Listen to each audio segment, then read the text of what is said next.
6ನೇ ದಿನದ SIT ಕಾರ್ಯಾಚರಣೆ ನಡೆಯಿತು. 6ನೇ ದಿನದ ಕಾರ್ಯಾಚರಣೆಯಲ್ಲಿ ಯಾವುದೇ ಅವಶೇಷಗಳು ಸಿಕ್ಕಿಲ್ಲ. 6ನೇ ದಿನದ ಕಾರ್ಯಾಚರಣೆ ಇವತ್ತು ನಡೆಯಿತು. ಇವತ್ತಿನ ಕಾರ್ಯಾಚರಣೆಯಲ್ಲಿ 9 ಮತ್ತು 10ನೇ ಪಾಯಿಂಟ್ನಲ್ಲಿ ಅಗೆಯಲಾಯಿತು. ಆದರೆ ಕಳೆಬರ ಮಾತ್ರ ಸಿಕ್ಕಿಲ್ಲ.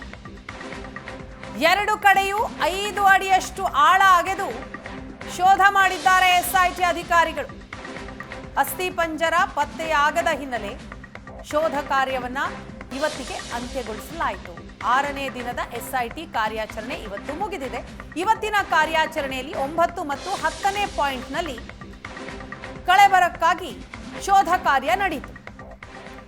ಇನ್ನು ನಾಳೆ ಭಾನುವಾರ ರಜೆ ಪಡೆಯೋದಕ್ಕೆ SIT ನಿರ್ಧಾರವನ್ನ ಮಾಡಿದೆ. ಹಾಗಾಗಿ ನಾಳೆ ಯಾವುದೇ ಕಾರ್ಯಾಚರಣೆ ನಡೆಯೋದಿಲ್ಲ.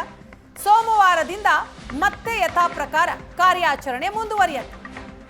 ಸೋಮವಾರದಿಂದ 11ನೇ ಪಾಯಿಂಟ್ನಲ್ಲಿ ಶೋಧ ಕಾರ್ಯ ಮಾಡಲಾಗುತ್ತೆ.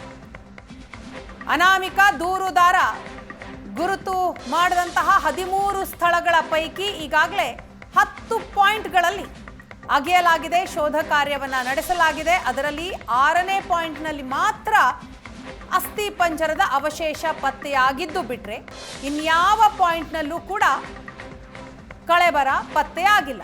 ಇವತ್ತು 9 ಮತ್ತು 10ನೇ ಪಾಯಿಂಟ್ನಲ್ಲಿ ಶೋಧ ಕಾರ್ಯ ನಡೆಯಿತು.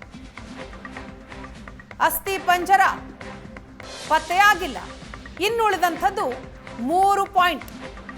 ಸೋಮವಾರ 11ನೇ ಪಾಯಿಂಟ್ನಲ್ಲಿ ಶೋಧ ಕಾರ್ಯ ಮುಂದುವರಿಯುತ್ತೆ. 11, 12, 13 ಈ 3 ಪಾಯಿಂಟ್ನಲ್ಲಿ ಶೋಧ ಕಾರ್ಯ ನಡೆಯೋದು ಬಾಕಿ ಇದೆ.